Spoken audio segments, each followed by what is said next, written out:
My name is Dr. Dorothy Hellens. I'm the chief researcher of the Kaiju Research Organization. I'm recording these logs for Project Legacy to better keep track of our research. And yesterday we hit a gold mine. Project Renaissance will hopefully be unveiled to the public after we finish this, because an expedition wrapped up last week on Toho Island, and on it, we found data that 10 years ago we would have thought impossible. From what we already knew, the kaiju known as Godzilla rested there, but what we found could change our entire perception. In this entry, I plan on discussing everything we know about the fabled King of the Monsters, as well as theories we've yet to find concrete answers to. Godzilla is supposedly the last surviving member of the genus Godzillasaurus ultima, a race of saurian kaiju that once ruled the Earth. He clocks in at a staggering 55 meters tall and 20,000 tons.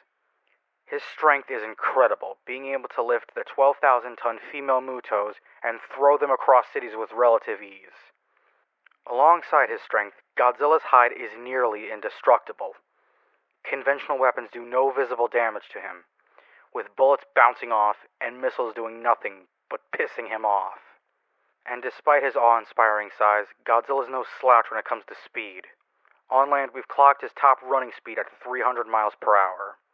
I tell you, when he needs to move, he moves. But he's shown to prefer traveling long distances underwater, thanks to his amphibious lifestyle. We've seen him swim 40 knots, but some of my peers believe he can book it to 60. And while I'm skeptical, it's not out of the realm of possibility. At least not when you compare it to his other abilities. Godzilla has a bionuclear circulatory system, meaning he gets sustenance from high amounts of radiation.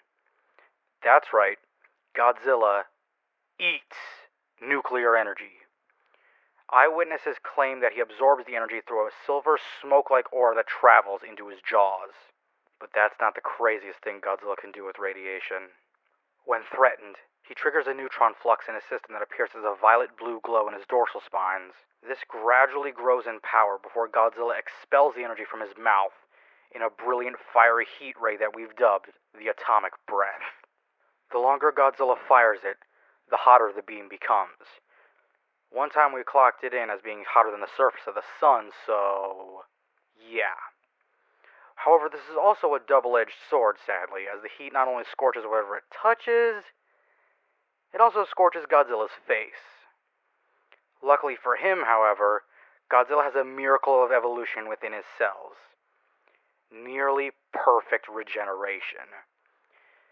If by some chance another kaiju pierces his skin, Godzilla can regenerate his wounds in moments. But as mentioned earlier, it's not perfect. Godzilla shows visible scars from more grievous wounds he's healed from. According to Project Renaissance psychic Hikari Segusa, the slightly singed patch of scales on his right cheek was due to him overusing a more powerful variant of his atomic breath. However, she hasn't been able to figure out why his chest has a massive scar on it. In her own words, the old man's too stubborn to talk about it. As I mentioned earlier, Godzilla has psychic capabilities, being able to communicate with Project Renaissance psychics. But he only seems to listen to Hikari. According to her, the big guy respects her. And this isn't the first time Godzilla is connected with psychic humans.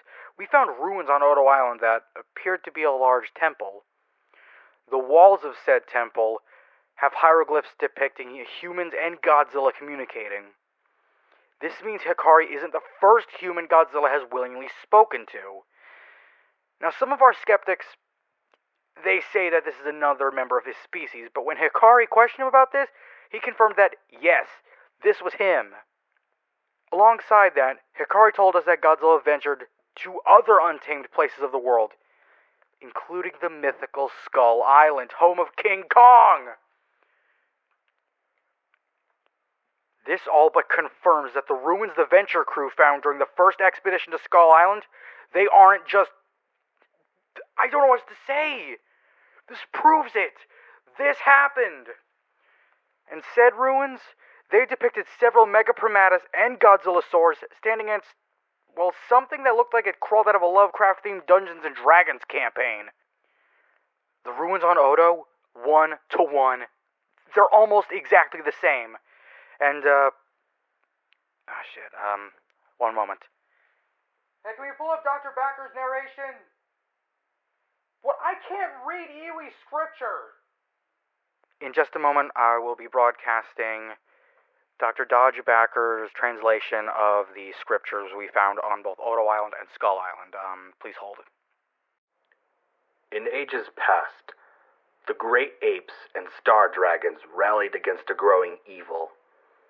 His wings blocked out the sun, blanketing the sky in a violent storm, and his breath cracked like thunder. And gazing into his eyes is enough to drive one to screaming madness. In a mighty battle, Farah and Zozla drove the three-headed devil back to the void where he emerged from.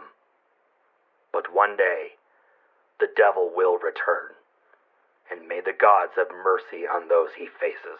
Well then, huge thank you to Dr. Backer for this, but, whatever these mean, I have no idea. I'm a little unnerved. I know that for a fact. But you know what else I know? This blows the sinkhole wide open! Odo Island, Skull Island, these are just the beginning. There's more out there. And we'd better be prepared for this. And come on. I hate to cut this log short, but we got a briefing in like 2 minutes. If my notes serve me correctly, the next one is about Kong. So this has been Dr. Dorothy Hellens, signing off.